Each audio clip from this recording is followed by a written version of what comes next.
Di awal film kita diperlihatkan Ryota dan keluarganya sedang berada di sebuah ruangan untuk wawancara dalam rangka tes masuk sekolah dasar Keita. Ryota diajukan pertanyaan oleh dua orang yang duduk di hadapannya. Di antara ia dan istrinya, siapa menurut Ryota yang paling mirip dengan karakteristik anak laki-laki mereka yang berumur 6 tahun itu? Ryota tak menjawab. Keita mirip dengan istrinya karena ia merasa bahwa Keita tidak memiliki sikap yang sama dengan dirinya. Alasan dari kesuksesannya sebagai arsitek yang kemudian membatasi interaksi sosial antara ayah dan anak, seperti waktu bermain yang ia punya dengan Keita.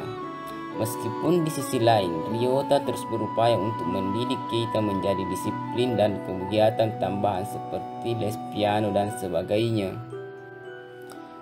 Jadi karena ayahnya ini seorang pekerja keras yang selalu pulang larut malam dan hanya menghabiskan sedikit waktu untuk keluarganya, setiap hari Ryota itu menjalani aktivitasnya seperti biasa, yaitu bekerja sampai larut malam. Sampai di rumah sang istri sudah menyiapkan makan malam, air hangat untuk mandi dan lain-lainnya.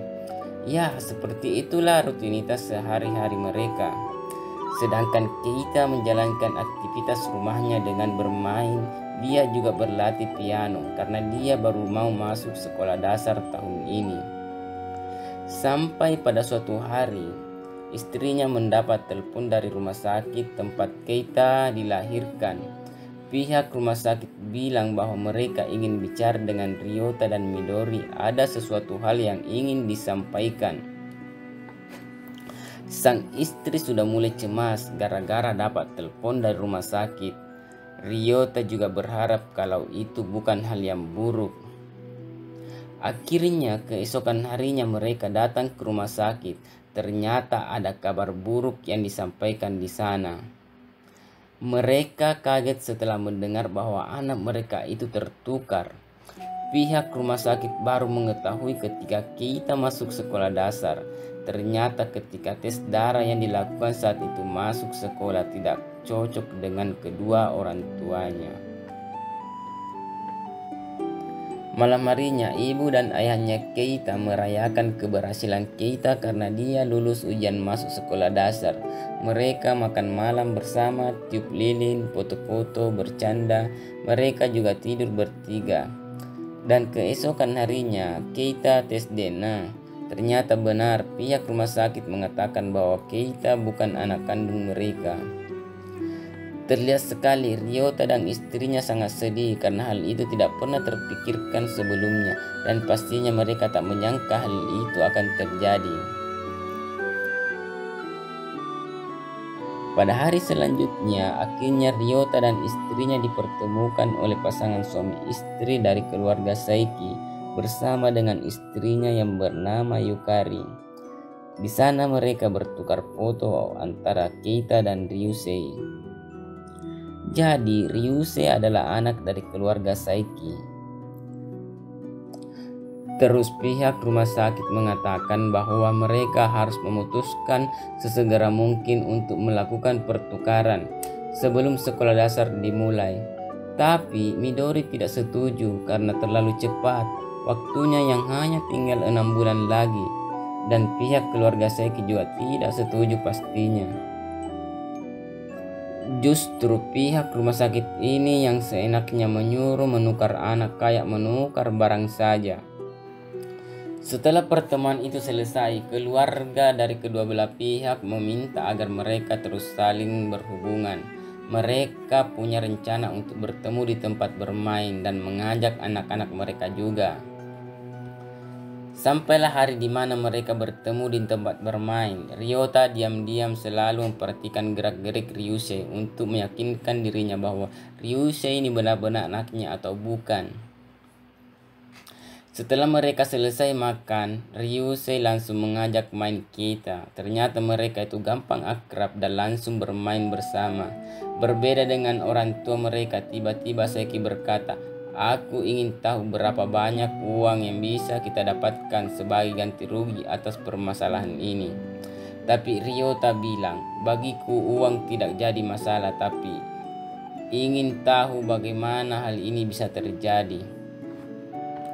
Karena si ayah Ryusei ini bukan dari keluarga yang kaya raya, jadi dia ingin sekali mendapatkan kompensasi dari pihak rumah sakit. Tapi untuk Ryota akan uang tidak jadi masalah karena dia memang sudah jadi orang kaya. Jadi dia maunya kasus ini tetap diselidiki sampai harus menghubungi pengacara. Terus Yukari memberi surat ke Minori yang isinya, "Kau bisa mengandalkan aku." Semenjak saat itulah Ryota jadi curiga sama keluarga Saiki, sampai dia berpikir untuk menuntut keluarga Saiki itu. Akhirnya Ryota bertemu dengan pengacara. Dia mengatakan sebenarnya dia tidak mau kasus ini sampai ke pengadilan. Dia cuma ingin mendapatkan hak asuh kedua dari anak itu, yaitu Keita dan Ryusei. Waduh, ternyata Ryota ingin merebut hak asuh dari kedua anak itu. Pada bulan Januari, mereka mengadakan pertemuan lagi antara pihak rumah sakit, pengacara, dan kedua keluarga itu. Pihak rumah sakit menyarankan agar Keita dan Ryusei untuk mulai tidur di rumah orang tua kandungnya. Jadi Keita tidur di rumah Ryusei dan Ryusei tidur di rumah Keita karena anak seumur mereka lebih mudah beradaptasi. Sebelum mereka ditukar, ayah dan ibunya Keita ingin menghabiskan waktu bersama mulai dari mengantar kursus piano, terus juga ayahnya main game sama Keita. Dan untuk memberi pengertian Keita, Ryusei mengatakan bahwa hal itu semacam misi untuk membuat Keita menjadi anak yang lebih kuat. Makanya dia harus tinggal di rumah Ryusei untuk sementara, dan Ryusei tinggal di rumahnya Keita. Paginya, ibu dan ayah Keita mengantarkan Keita ke rumah Ryusei. Orang tuanya pasti sedih sekali, meskipun bukan anak kandungnya, tapi yang dirawat sejak lahir adalah Keita. Setelah sampai di rumahnya Ryusei, Keita langsung turun dari mobil, dan Ryusei langsung naik ke mobil. Tidak lama kemudian mereka langsung pergi dari sana. Anak-anak itu mulai beradaptasi dengan lingkungan di rumahnya. Keita mulai beradaptasi dengan adik-adiknya. Untung kedua orang tua ini sangat baik dan menyayanginya. Para orang tua ini juga mulai beradaptasi dengan anak kandungnya mereka masing-masing. Tidak lama kemudian mereka sudah mulai kembali ke rumah masing-masing. Keita cerita tentang pengalamannya menginap di rumah Ryusei. Karena Keita terbiasa hidup mewah, tidak ramai. Terus Keita juga bilang, awalnya dia takut sama ibunya Ryusei, tapi ternyata dia sangat baik. Sedangkan keadaan Ryusei itu berbeda dengan Keita. Rumahnya selalu ramai karena dia punya adik dan ayahnya juga penjaga toko. Terus dia juga hidup sederhana tapi selalu bahagia karena keluarganya itu lengkap kalau kumpul. Sedangkan ayahnya Keita ini kan seorang yang sibuk bekerja. Hari-hari pun terus berlalu. Pada bulan April, Keita mulai masuk sekolah dasar. Diantar sama Ryota, Minori, dan neneknya Keita, dan Saiki. Mereka berjalan sambil merekam momen itu. Pas pulang sekolah, dua keluarga itu bertemu lagi di tempat bermain anak-anak. Waktu anak-anak lagi bermain, orang tua ini saling ngobrol. Di situ Ryota membenarkan diri untuk mengatakan bahwa Keita dan Ryusei diurus sama dirinya dan hak asuh jatuh ke tangan Ryota. Tapi pas Ryota berkata seperti itu, tiba-tiba kepalanya dipukul sama Saiki. Sudah jelas keluarga Saiki ini merasa kayak diremehkan sama Ryota.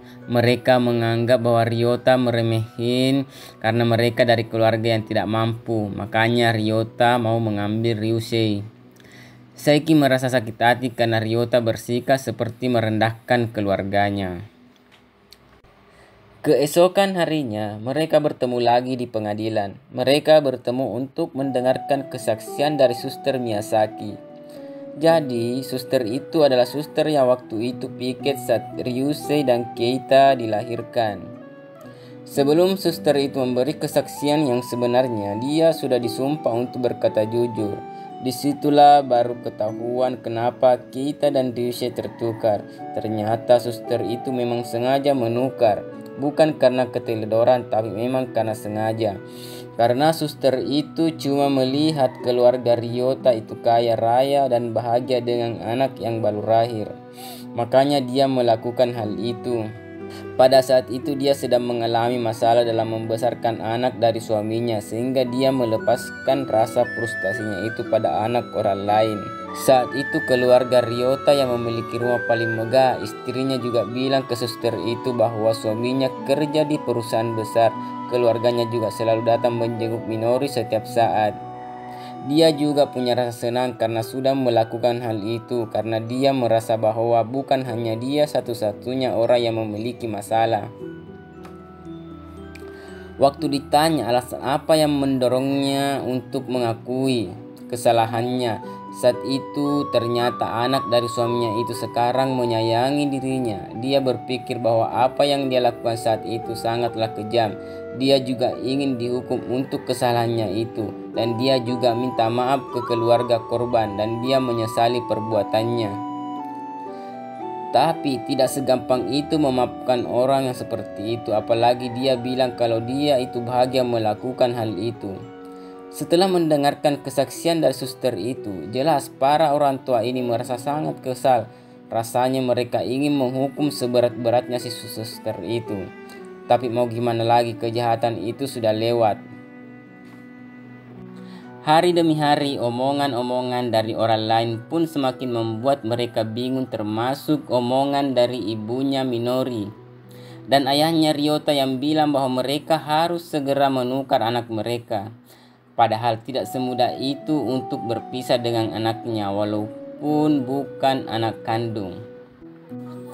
Kemudian anak-anak mereka mulai dibiasakan untuk menyebut panggilan ayah dan ibu ke orang tua kandung mereka masing-masing. Keita juga kelihatannya sudah mulai akrab dengan adik-adiknya. Waktu mereka kembali ke rumah masing-masing setelah menginap, Ryota menghabiskan waktu bermain di taman sama Keita. Dia juga makan malam bersama Keita dan istrinya. Dia juga perlahan mengajarkan Keita untuk memanggil panggilan ibu dan ayah ke orang tuanya Ryusei. Meskipun susah untuk memberi pengertian pada anak kecil itu, ujung-ujungnya Ryota bilang kalau ini adalah misi mereka lagi. Sampai pada suatu saat kedua keluarga itu saling bertemu lagi. Tidak biasanya mereka ini bertemu di suasana alam kayak di pinggir sungai, bukan di mal atau di rumah. Di sana keluarga itu saling menyebutkan hal apa yang disukai anaknya. Terus juga mereka bermain, berfoto. Kedua ayah itu juga saling bertukar cerita. Minori juga mengatakan kalau Keita ingin punya adik lagi, tapi ayah sayangnya Minori tidak bisa memberi adik untuk Keita karena dia tidak bisa hamil lagi. Tapi akhirnya doa Keita terkabul. Ternyata dia memang punya adik kandung meskipun dengan cara seperti ini. Setelah pertemuan itu, akhirnya Ryusei dan Keita mulai menginap di rumah orang tua kandung mereka. Ada beberapa peraturan untuk Ryusei ketika dia tinggal di rumah itu. Yang pertama, tidak boleh menggigit sedotan. Terus juga setiap hari harus masuk kelas bahasa Inggris dan harus rajin belajar. Yang ketiga, harus bersikap baik saat ke toilet. Yang keempat, Ryusei harus mandi sendiri tanpa membuat kegaduhan. Yang kelima, hanya boleh menonton TV atau main PS selama 30 menit dalam sehari. Yang keenam, Ryusei harus memanggil mereka ayah dan ibu.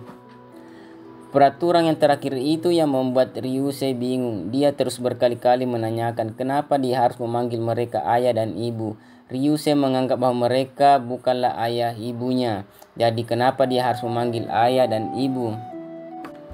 Di sini Ryota bingung untuk menjawabnya. Dia cuma bilang bahwa dirinya adalah ayahnya Ryusei. Dan Minori juga sudah mulai mengganti hiasan rumahnya, termasuk foto-fotonya diganti dengan foto Ryusei dan tidak ada lagi foto Keita.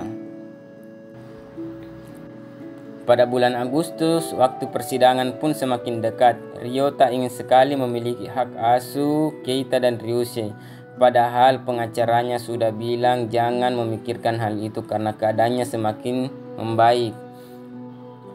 Mending mereka itu saling fokus untuk membahagiakan keluarga mereka masing-masing, karena anak-anak ini lagi tahap dalam beradaptasi di lingkungan mereka.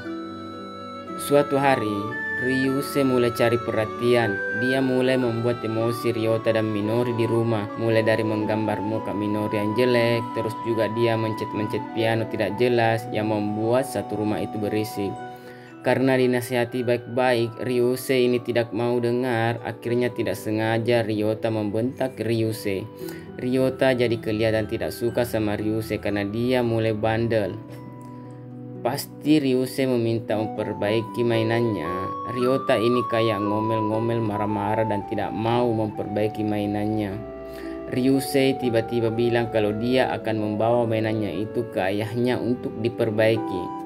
Tapi tiba-tiba Ryota mengatakan bahwa Ryusei tidak akan pernah kembali lagi ke rumah itu karena sekarang dia ayah kandungnya, dan akhirnya Ryota mau memperbaiki mainan Ryusei. Paginya Ryusei ini bangun duluan. Dia melihat ibunya masih tidur dan ayahnya sudah berangkat kerja. Karena di rumahnya tidak ada siapa-siapa, akhirnya dia kabur dari rumah itu diam-diam naik kereta. Ryusei mengikuti bapak di belakangnya biar dia tidak masuk membeli tiket kereta.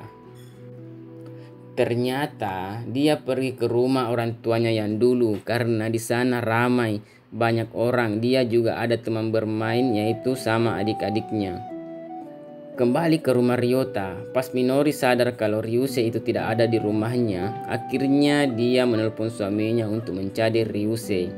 Ryota langsung berangkat ke rumah Saiki dan ternyata benar Ryusei ada di sana lagi main sama Kita dan adik-adiknya. Keluarganya Saiki menganggap bahwa Ryusei kurang nyaman di keluarga Ryota dan menawarkan Ryusei untuk tinggal bersama dengan mereka untuk sementara waktu. Tapi Ryota tidak mau dan memaksa Ryusei untuk pulang. Akhirnya kembalilah mereka bersama. Di sana Keita kelihatan emosi dan marah sama ayahnya karena yang dibujuk pulang cuma Ryusei. Keita tidak diajak pulang, diajak cerita juga tidak. Dari situ Keita sakit hati kenapa ayahnya tidak mau menganggap dia lagi anak. Semenjak kejadian itu Ryota mulai luluh hatinya. Dia tidak mau terlalu memaksa Ryusei untuk menuruti semua peraturan yang dia buat. Akhirnya Ryusei mau kembali lagi meskipun dia merasa kesepian. Minori juga sudah mau diajak bercanda dan bermain bersama dengan Ryusei. Dan Ryota juga punya ide untuk membahagiakan hati Ryusei. Dia membeli tenda kemah untuk bermain kemah-kemahan di halaman rumahnya. Dalam tenda itu mereka tidur bertiga. Waktu pagi hari, Ryota iseng-iseng foto Ryusei. Dan dia lihat hasilnya, tidak sengaja dia melihat galeri di kamera itu. Ada beberapa foto yang mengingatkannya dengan kenangan bersama Keita. Keita juga diam-diam suka foto-foto Ryota. Hal itulah yang membuat dia menangis lagi. Setelah sarapan, akhirnya Ryota, Ryusei dan Midori pergi ke rumah keluarga Saiki. Di sana sudah ada Keita lagi duduk. Kelihatan sekali Keita ini marah sama ayahnya sampai dikejar sama Ryota. Sepanjang jalan dia terus meminta maaf ke Keita, tapi tiba-tiba kita bilang kalau Ryota bukan ayahnya lagi. Tapi di situ Ryota berusaha untuk memberikan pengertian ke Keita. Di situ Ryota bilang bahwa misinya sudah selesai dan mereka berpelukan. Akhirnya Keita luluh juga dan mau diajak kembali ke rumah keluarga Saiki. Akhirnya mereka pun berkumpul bersama-sama di rumah itu. Dan film pun selesai. Terima kasih telah menonton. Jangan lupa like, subscribe, dan share jika teman-teman menyukai film ini atau video-video dari saya.